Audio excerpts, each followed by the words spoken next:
But you get the goal of marriage in Ephesians chapter 5, verse 32. Here's the reason why God created marriage. Paul says that mystery, that one flesh mystery that is appealed to in Genesis and repeated here in Ephesians, that mystery is profound, that man and woman can become one. And then he says, I'm saying that mystery actually refers to the gospel, that it refers to Christ and the church. So what's the right perspective? The right perspective is marriage is meant to make you holy, not happy, that men and women are created equal and yet they're different. And God's goal of marriage, the reason he created marriage all the way back in the beginning, was to point us, Christian people, non-Christian people, was to point us to a more satisfying relationship, to a deeper joy, which is the relationship that Christ has with his church.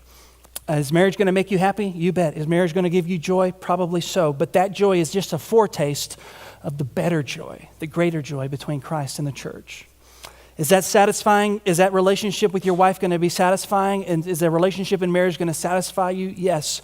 But it's only a pointer. It's a taste of a more deeply satisfying relationship with Christ. So marriage is for the gospel. And you may be sitting there having trouble in your marriage and you're thinking to yourself, could God really be for my marriage? I mean, my marriage is such and such shambles.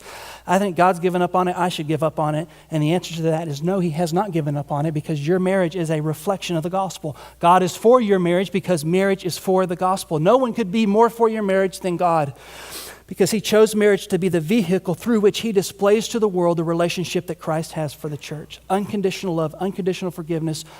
That's the kind of love and submission that husband and wives are supposed to embody and reflect so that the world can see the gospel.